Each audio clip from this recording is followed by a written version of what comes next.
السلام عليكم حبايب. موضوعنا اليوم التكاثر، شلون نكاثر البلابل اللي عندنا. اول نقطة، تتأكد من البلابل اللي عندك طيرة مع فحل. تأكدت من عندهن طيرة مع فحل، توالفهن، خاصة اذا انت جايب طير جديد او جايب طيرة جديدة. التك الجديد ما تطبقه ويا التك القديم مالتك، والتك الجديد ما تطيره ويا التك القديم مالتك قبل. لازم توالف البلابل. راح تقول لي شنو الموالف او شلون اوالف البلابل اللي عندي؟ حبيبي، تجيب قفص تخليه بصف قفص فترة زمنية من 10 ايام الى اسبوعين وحسب البلابل. اكو بلابل تتوالف بسرعه واكو بلابل تتاخر، يلا تتوالف.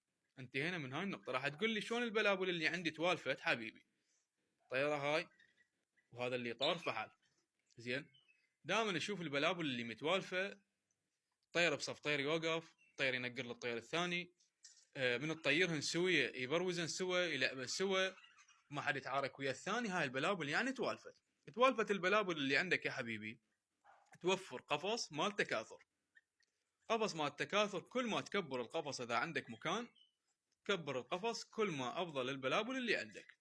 راح تقول لي ايش قد حجم القفص؟ ما اقول لك حجم، كل ما تكبر كل ما افضل. ما عندك مكان، خلي القفص مالتك 80 سنتيم 70 سنتيم ارتفاعه في سبيل البلابل تاخذ راحت. هذا بالنسبه للبلابل الاليفه.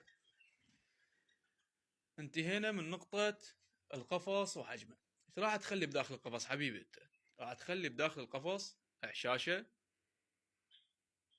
وراح توفر للبلابل اللي عندك الغذاء اللي يحفزها على التكاثر. يعني اليوم اذا انت عندك زوج مال بلابل، ها والبلابل اللي عندي ما زوجين، ها البلابل اللي عندي ما تكاثرن يا حبيبي.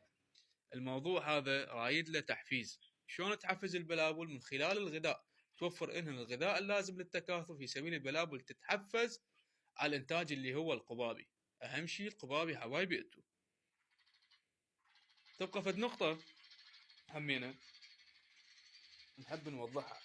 بعض البلابيل يقول لك ها يابا لفن العيش وفلشن العيش. بعض البلابيل دبت البيضة خارج العيش. وهاي التفاصيل باذن الله اني الفيديو الجاي راح افسرها لكم في سبيل هذا الفيديو لا يصير طويل. من يصير طويل الفيديو راح يصير بيه ملل. واهم نقطة يا حبايبي، تسوون تمويه للاعشاش. يعني من تخلي تعيش بداخل القفص تجيب لك فد سعفات صغار وداير مداير العيش، بحيث الطيرة من تنام على العيش ما تشوف الخارج ولا اللي بالخارج يشوفه. وهم نقطة يكون انت عندك صبر. يعني ها مو كل شوية بيضا، ها كل شوية لفن عيش، كل شوية